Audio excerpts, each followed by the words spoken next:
Alors, bienvenue dans cette nouvelle vidéo. Mon nom c'est Néoki Distingué Delis. Je suis très passionné par le développement et le succès, le leadership. Et je crois que la façon dont tu grandis à l'intérieur de toi, c'est la façon dont tu matérialises, dont tu obtiens les choses.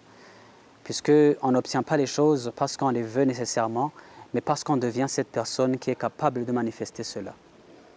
Des fois, nous trompons, des fois, on n'est pas toujours parfait, mais on est en train de devenir une personne qui est capable de parler avec un certain type de personne, de parler, de manifester certains résultats. Et je crois que vous pouvez grandir,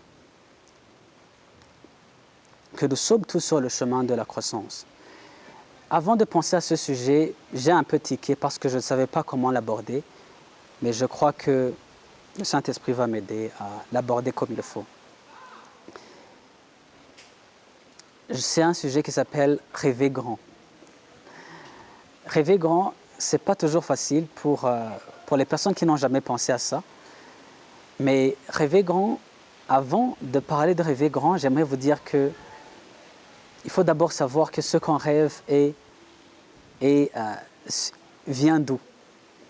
Alors, si je vous partage un peu comment est-ce que moi je le fais, la première chose, je dirais que j'ai été touché par le Seigneur, j'ai reçu Jésus-Christ, je suis né de nouveau et je vous interpelle aussi de le faire et de donner votre vie à Jésus-Christ. C'est là où j'ai commencé à développer, à aller dans un endroit calme. Et lorsque vous allez dans un endroit calme, c'est là où vous faites une rencontre personnelle avec vous-même. La plupart des gens, ils rencontrent les autres. Ils sont tout le temps avec les autres, mais ne sont jamais seuls. Et lorsque vous êtes seul, c'est là où vous apprenez à vous connaître. C'est là où il y a des souvenirs qui vous reviennent. C'est là où vous êtes dans un état où vous n'êtes pas influencé.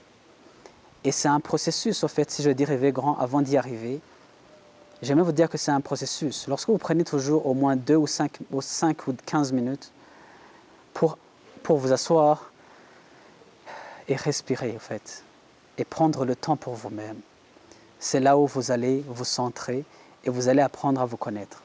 Vous allez voir ce qu'il faut faire. Vous allez sortir un peu de votre environnement.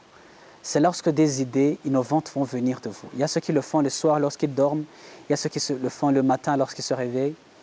Je ne parle pas nécessairement de prière, non, puisqu'il y a un temps pour la prière. C'est pour cela que j'essaie d'y mettre le côté spirituel. Il y a un temps pour la prière, mais il y a un temps aussi pour apprendre à se connaître, à connaître où est-ce qu'on est en train d'aller. Pourquoi est-ce que je suis dans ce monde? Pourquoi je suis dans un environnement? Pourquoi est-ce que j'ai peur de certaines choses? Alors quand vous allez dans cet endroit, c'est là où vous commencez à aller dans un monde où tout est possible, presque. Où vous pouvez utiliser votre imagination, où vous pouvez utiliser votre raisonnement. C'est là où vous commencez, si vous fermez un peu les yeux et que vous pensez à votre passé, vous pouvez le voir. Mais vous pouvez aussi penser à votre futur et essayer de design the future. Tu peux penser à ton futur. C'est un exercice qu'on ne nous apprend pas en classe, qu'on ne nous apprend pas des fois. Mais c'est très important. Lorsque vous allez dans un endroit calme, où vous pouvez faire des rêves, mais aussi, il faut appliquer. C'est pour cela que je vous ai dit que la première chose, c'est être guidé par Dieu. C'est très important, parce qu'il y a des gens qui rêvent des choses impossibles. C'est là où c'est très important. Il y a des gens qui rêvent des choses qui ne sont pas, qui ne viennent pas de leur façon d'être. Parce que ce sont des projets de paix et non de malheur que Dieu a pour vous. Et ces projets, vous avez besoin d'aller dans un endroit calme pour les comprendre, pour connaître la prochaine étape. Allez juste faites-le parce que vous n'êtes jamais seul, il y a l'Esprit qui est avec vous.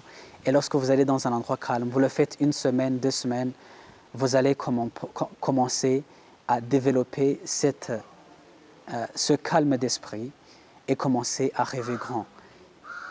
C'est une étape. Je ne peux pas vous dire rêver grand comme ça et vous le faites. Non, mais c'est une étape. C'est progressivement.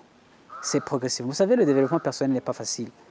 N'est pas facile parce que si on fait ce que les autres font, on obtiendra les mêmes résultats que les autres.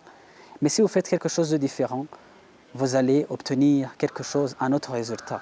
Alors allez-y, je vous interpelle à le faire. Allez quelque part, asseyez-vous et essayez de penser. de penser grand. Peut-être vous êtes en 7e, en 8e, vous avez l'université. Vous voulez aller faire le master. Il faut d'abord le rêver, il faut d'abord le penser. Vous comprenez? Et vous pouvez le faire. Si vous avez des problèmes dans votre couple, si vous avez des problèmes relationnels, si vous avez des problèmes au niveau du travail, pensez que vous pouvez obtenir quelque chose de mieux. Et il faut absolument prendre du temps pour vous-même et vous déconnecter un peu avec tous les sons qu'il y a. Alors je vais vous partager maintenant les 3 types de peurs qui empêchent les gens de se développer ou d'atteindre un autre niveau. La première, c'est la peur de l'échec, où vous avez peur, où les gens ont peur d'échouer. Vous savez, des fois quand je fais des vidéos, des fois je me dis cette vidéo, je l'ai fait mal. Je me dis, il faut absolument que je fasse cette vidéo. Quand je suis au travail, des fois je me trompe. Mais nous sommes des humains, on doit accepter qu'on se trompe. C'est comme ça. Si on veut commencer parfait, on n'y arrivera jamais. Si on veut tout faire parfaitement, on n'y arrivera jamais. Ce que je suis en train de faire, vous pouvez le faire aussi peut-être, ou vous êtes appelé à le faire, ou enseigner quelque chose d'autre. Mais si vous pensez que vous allez commencer quand tout est déjà prêt, vous n'allez jamais y arriver. Mais je le fais et je sais que dans les petites choses vont produire de grandes choses. C'est comme ça. Le début n'est jamais facile, mais nous commençons. Alors la peur de l'échec, c'est la peur de se tromper. La peur de quand dira-t-on. La peur, est-ce que je vais me montrer? Je vais me dévoiler. Alors cette peur nous empêche de faire des choses. Je vous dis, il y a beaucoup d'opportunités qui viennent par rapport à des petites choses que je fais. Je ne les fais pas bien, mais j'accepte d'obéir.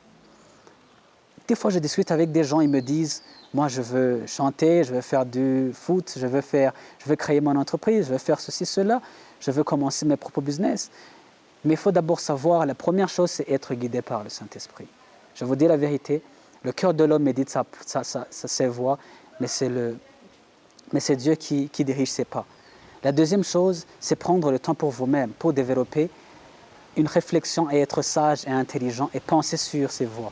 La troisième chose, c'est visualiser et travailler cette imagination, essayer de créer ton futur. Ça peut prendre 1 année, 2 ans, mais il faut la discipline. Ce que je suis en train de vous dire, ça peut être une formation, je vous dis la vérité. J'essaie de le dire en très peu de mots, mais ça peut être une formation. Alors, la 4e chose, c'est là où vous essayez d'être obéissant et d'éviter la peur de l'échec. Cette peur de commettre des erreurs. Oui, cette peur vous empêche au fait de faire des choses. Qu'est-ce que vous voulez faire? Écrivez cette peur. Et je ne sais pas, quand vous écrivez sur ce papier, déchirez ce papier pour dire « je ne vais plus avoir cette peur ». Et bien sûr, il faut dire que tout ce qu'on demande, on le reçoit. Il faut d'abord savoir où est-ce que nous sommes faibles. La deuxième chose, c'est la peur des hommes. Nous avons peur des hommes. On voit quelqu'un qui est haut gradé, nous avons peur des hommes, parce que la peur des hommes, ça amène des pièges. Si tu as peur des gens, tu ne vas jamais parler, tu ne vas jamais dire ce que tu veux, tu ne vas jamais faire ce que tu sens que tu peux faire. Vous savez, la plupart des jeunes, c'est vrai, ils ont des rêves, mais presque irréalisables, parce qu'ils ne sont pas connectés avec leur Créateur. Ils n'ont pas ce sens de destination, ils ne savent pas s'ils sont créés pour faire cela. Le succès, c'est faire ce que Dieu a voulu que tu fasses. Vous comprenez? Alors, la peur des hommes peut nous empêcher de faire des choses, d'innover, de faire de grandes choses. Parce que tu as de grands rêves, mais quand vous avez peur des hommes, vous n'y arrivez. C'est difficile. Et la troisième chose, c'est une peur qui est masquée, qui s'appelle la peur du succès. Vous saviez que la peur du succès existe. Ce sont les gens qui veulent se contenter de peu. C'est une forme de peur de l'échec, mais qui est déguisée. Quelqu'un qui veut toujours avoir 60%, il ne veut pas avoir 90%. Vous avez la capacité de le faire, mais vous ne voulez pas être critiqué, vous ne voulez pas aller au-dessus de la moyenne. Allez faire des recherches sur la peur du succès. Il y a des gens qui ont peur du succès et disent « je vais abandonner mes amis, je ne vais plus avoir mes amis, je ne sais pas ce qui m'attend ». Alors ces 3 types de peurs peuvent vous empêcher de vous développer. Alors je le dis en toute humilité, vous pouvez rêver grand. Et là où vous allez arriver, ça ne dépend pas de votre passé, puisque votre passé est votre passé. Mais si vous prenez la décision de devenir une autre personne, et je le dis la vérité, et je vous dis, si vous prenez cette décision et que vous commencez à travailler sur l'imagination, et que vous soyez humble d'accepter ce que je suis en train de vous dire, puisque ça produit des résultats. Il est difficile des fois d'accepter quelque chose qu'on n'a jamais appris, Mais s'il vous plaît, essayez d'appliquer, essayez d'apprendre. Et n'hésitez pas d'écrire dans les commentaires si vous avez quelque chose à ajouter, quelque chose à améliorer. Nous sommes tous en constante amélioration et nous nous aidons mutuellement pour qu'on puisse continuer à progresser. Alors je vous remercie. Je pense que j'ai ajouté de la valeur, je vous ai ajouté de la valeur et restons ensemble. À la prochaine. Merci.